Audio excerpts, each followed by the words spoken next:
This looks like one of the smallest, if not the smallest I've seen in this part of the industry, in the gear world. Defined by nature and redefined by Hainbuch. Well, what does that mean actually? How many of you have watched Discovery Channel and you saw the bees making this shape? Do you know why they do that? Because it is known as the strongest shape on the planet. Well, Hainbuch has mimicked that, allowed nature to do most of the testing for them, but then Hainbuch did their own testing on their own products. But why are we talking about this strength today? Because we're also talking about gear manufacturing, and gears usually have very hard materials, and we're trying to remove it quicker with precision and better finishes, less vibration, which allow for less secondary operations. And we're with Hainbuch today, and my buddy Jared, to talk about how Hainbuch is helping you in the world of gears. So Jared, let's talk about some of this technology from left to right, from right to left to you, for those of you who are watching. I think we want to start here and then slide this way. So let's start with what I know to be from Discovery Channel, the strongest shape on the planet right now. Yeah, Tony, we took our Top Plus technology from our OD chucks and put it on an ID mandrel. We get higher torque, higher repeatability, higher accuracy than you would on a standard mandrel. We also get better contamination protection than you would on a standard mandrel. And the reason we've created this is because in the world that you guys work in regularly, and the fact that you've created so many patents and the world looks to you as a leader in this type of technology, we're doing that because the stronger we can get, the more rigid we can get, and we know about flexibility with you guys as well, which we're talking about rigidity right now, but all of these aspects really do lead to a higher precision, better quality product at the end of the day. And everyone who works with Hainbuch, that's what they're looking to do. They're looking to make money and have all of those operations combined in one location. And by partnering with Hainbuch, we kind of find all of that technology in one place as well, right? Yeah, you know, especially in this industry, if you're not moving forward, you're moving backwards. So Hainbuch is constantly taking what we think is a unbelievable best product and trying to make it even better, because we got to keep moving forward. We got to keep getting better. Customers demand it, so we try to react to it and get ahead of the curve and develop it before it's a need.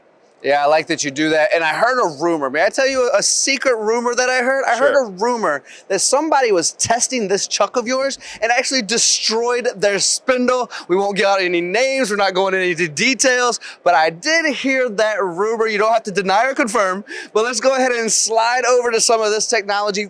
Jared, this looks minute. This looks like one of the smallest, if not the smallest I've seen in this part of the industry, in the gear world. Yeah, so this is our micro mandrel.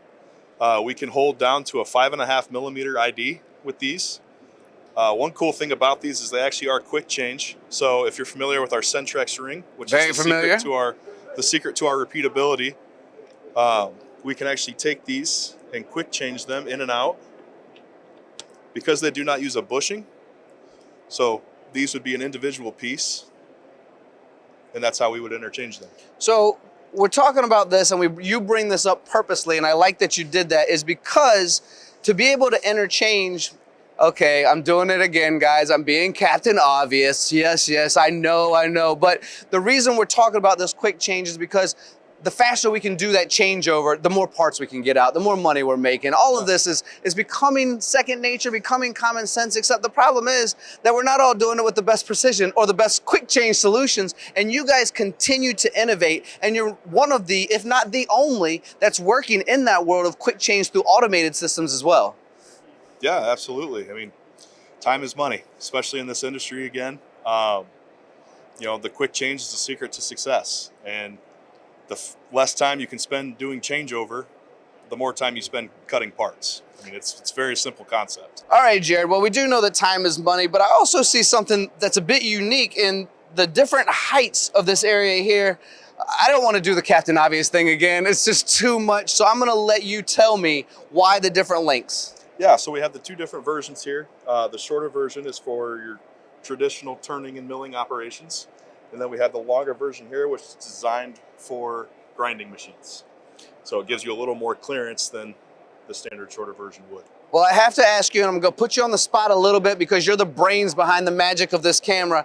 When I think about extensions, I think that sometimes I might be losing some of the rigidity, but we started this conversation off with rigidity. Am I losing much, if any, with that added extension in the gear world as I expand further and further from the main spindle? No. No. So typically with a turning and a milling operation, you're getting a lot more force than you would with a standard grinding operation. So Jared, just like you said, because time is money, we're gonna go ahead and let the audience go. I know how much you love the camera. I know you wanna be here a lot longer, but covering this technology, hopefully this has helped you today and has brought value to your time. Thank you all for watching MTD CNC, and we'll see you again soon.